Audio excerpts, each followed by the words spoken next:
High friends, আমি Shovan. Welcome to my YouTube channel. এখন আমি মায়া ওই ফিল্ম নিয়ে কথা বলবো, যেটা 14 এপ্রিল 2024 রিলিজ হয়ে গেছে দীপ্ত প্লে ওটিটি প্ল্যাটফর্মে। বাংলাদেশের একটা ওটিটি প্ল্যাটফর্ম দীপ্ত প্লে, সেখানে 14 এপ্রিল স্ট্রিম হয়ে গেছে। তো এটা হলো বিভূতিভূষণ বন্দ্যোপাধ্যায়ের মায়া, যে স্টোরিটা, সেই স্টোরিটা অ্যাডপ্ট করেই কিন্তু এই ওয়েব ফিল্মটা বানানো হয়েছে। প্রায় 100 বছরের পুরনো কিন্তু এই গল্পটা। এটা জনার হিসেবে এটাকে আমরা হরর জনার হিসেবেই এটাকে আমরা ধরবো। তো চিত্রনাট্য এবং পরিচালনা করেছে অনিমেষ আইচ। এবং এটার ডিউরেশনের কথা যদি বলি, 1 ঘন্টা 48 মিনিট প্লাস এই ওয়েব ফিল্মটার ডিউরেশনটা আমার এখানে একটুখানি বড় মনে হলো। একটু হয়তো বা এটা 1.5 ঘন্টার মধ্যেই 1.5 ঘন্টা ডিউরেশনে কিন্তু এই ওয়েব ফিল্মটাকে একদমই শেষ করা যেত। এবং শুরুতেই যাদের কথা না বললেই নয়, মামুনুর রশিদ অভিনয় করেছেন। এছাড়া অভিনয় করেছেন হলো গোলাম ফারিয়া, ছন্দা, সৌম্যজ্যোতি। আর এছাড়া রয়েছে হলো টাপুর, রোদেলা টাপুর অভিনয় করেছে। এরা লিড কাস্টে রয়েছে। এছাড়া বৃন্দাবন দাসও রয়েছে। এবং কাস্টিংয়ে আরও অনেক কিছু আছে, সবার নাম তো বলা একদমই সম্ভব নয়, তাহলে তো ভিডিও লেন্থটা অনেক বড় হয়ে যাবে। এবং চিত্রগ্রহণের যে দায়িত্ব যিনি রয়েছেন, শামসুল ইসলাম লেনিন। এবং টাইটেল এবং সম্পাদনা আহমেদ সুমন। সাউন্ড ডিজাইনার মুক্ত নীল। এদের কথা আমি বলছি কারণ এদের কাজ ছাড়া কখনোই কিন্তু এই মায়া ওয়েব ফিল্মটা সম্ভব না। কালারের দায়িত্বে ছিলেন HM সোহেল, এবং পোশাকের দায়িত্বে ছিলেন আল আমিন হোসেন বাবু। রূপসজ্জার দায়িত্বে ছিলেন মোহাম্মদ আলী বাবুল। তো সব মিলিয়ে কিন্তু এরা ছিল, আরও কাস্টিং ক্রুটা বিশাল বড় ছিল। এবং এখানে যে স্টোরিটা অ্যাকচুয়ালি যেভাবে বিল্ড আপ করা হয়েছে, দুটো টাইমলাইন দেখানো হয়েছে। এখানে চিনুর বিয়ে হচ্ছে, মানে চিন্ময়ীর এখানে বিয়ে হচ্ছে।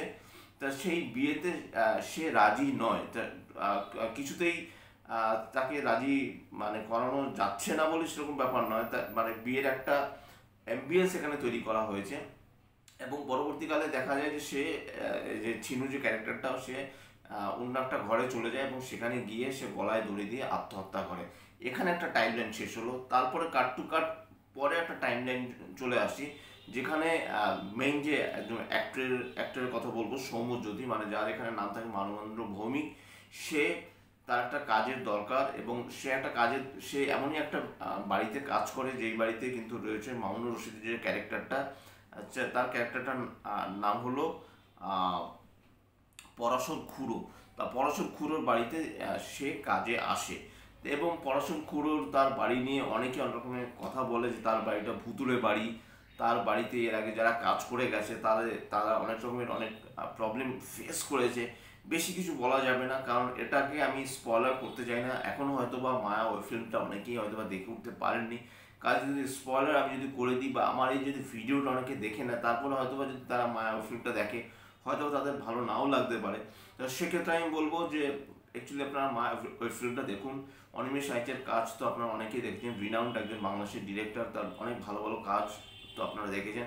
এখানে আবার আমি যদি ক্যারেক্টার স্টোরিতে সরাসরি যদি চলে আসি, তা এখানে সে পড়াশোনা খুঁড়ো, সে তাকে দায়িত্ব দিয়ে যায় যে তুমি এই বাড়িতে থাকো। তাকে 10টা টাকা দেওয়া হয় এবং তুমি এই বাড়ির দেখভাল করো, দেখাশুনো করো। কিন্তু এখানে অন্য অন্য অনেকগুলো ক্যারেক্টার রয়েছে গ্রামের, যেমন আমি যদি পিয়নের কথা বলি, ডাক পিয়নের কথা বলি, বা আরও অন্যান্য ক্যারেক্টার রয়েছে। তারা কিন্তু বলে যে এর আগে এই বাড়িতে যে যে বা যারা ছিলেন, তারা কিন্তু কখনোই স্বাভাবিকভাবে তারা ছিলেন না, এবং তারা কেউ পাগল হয়ে যায়, কেউ মারা যায়, এরকম অনেক প্রবলেম হয়। সত্যি কি তাই, সেটা জানতে হলে অবশ্যই আপনাদের মায়া ওই ফিল্মটা দেখতে হবে। এই যে মায়া যে ওয়েব ফিল্মটা, এটা যদি আমি পজিটিভ দিকের কথা বলি, প্রথম পজিটিভ দিকের কথা আমি বলতে গেলে বলতে হবে ক্যামেরার কাজ। অত্যন্ত ভালো ক্যামেরার কাজ, এবং কালার গ্রেডিং।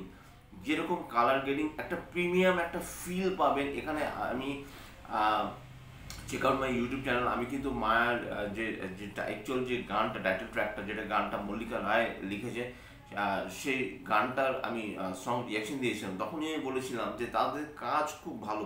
এবং এখানে কিন্তু সঙ্গীতের ব্যাপারটা বোধহয় আমি কোনো কারণে মিস করে গেছি।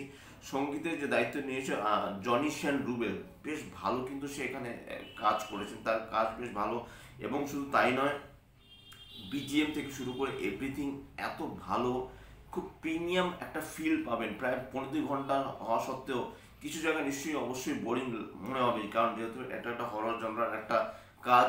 এবং যারা হরর কাজ দেখতে পছন্দ করেন না তাদের হয়তো একটু অন্যরকম মনে হবে, কিন্তু যে ফিলটা এখানে দেওয়া হয়েছে আপনি কিন্তু ভয় পেতে বাধ্য হবেন, এমনভাবে কিন্তু এখানে কাজটা নেওয়া হয়েছে।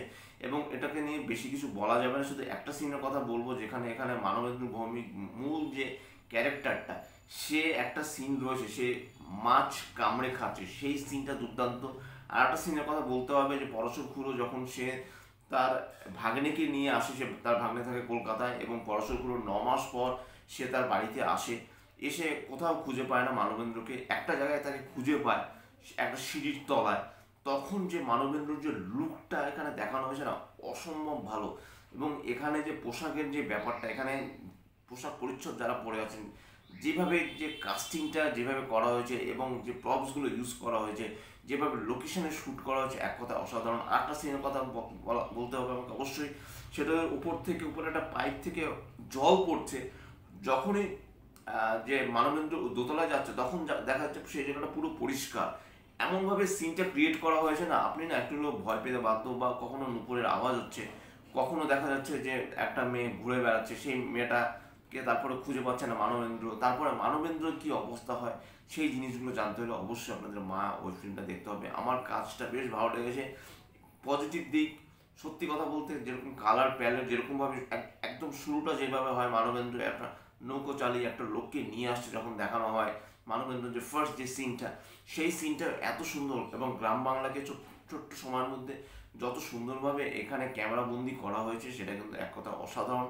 শুধু এই ওই ফিল্মের নেগেটিভ দিক যদি বলি, 1 ঘন্টা 48 মিনিট, এখানে কিন্তু বেশ কিছু জায়গা রয়েছে, বেশ বোরিং কিছু জায়গা রয়েছে, এটাকে এডিট করে অলরেডি 1.5 ঘন্টার মধ্যে নামানোই যেত। কোথাও গিয়ে আমার মনে হয় এই যে প্রায় 18-20 মিনিট হয়তো ওই ফিল্মের এই যে লেন্থটা, এই লেন্থ একটু বেশি বড় হওয়া মানে বড় হওয়ার জন্য হয়তো বা অনেকের একটুখানি বোরিং ব্যাপারটা চলে আসতে পারে, একটু ক্লিশে ব্যাপারটা চলে আসতে পারে।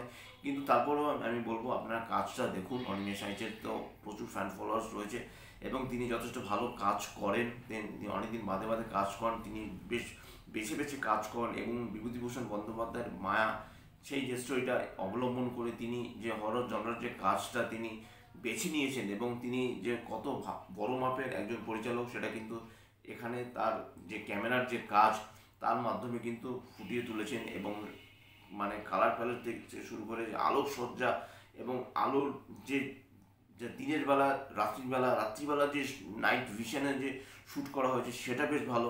আর একটা শ্যুটের কথা বলতে হবে, একটা ড্রোন শট রয়েছে, যেটা পরশকুলো তার ভাগ্নেকে নিয়ে যখন মাঠ পার করে আসছে, তখন যে ড্রোন শটটা নেওয়া হয়েছে না, এক্সিলেন্ট লেগেছে আমার শটটা, সেই শটটা আমার ভালো লেগেছে। সব মিলিয়ে কিন্তু মায়া ওই ফিল্মটা কিন্তু জাস্ট আপনারা ওয়ান টাইম ওয়াচের জন্য দেখতেই পারেন দীপ্ত প্লে ওটিটি প্ল্যাটফর্ম, বাংলাদেশের ওটিটি প্ল্যাটফর্মে গিয়ে।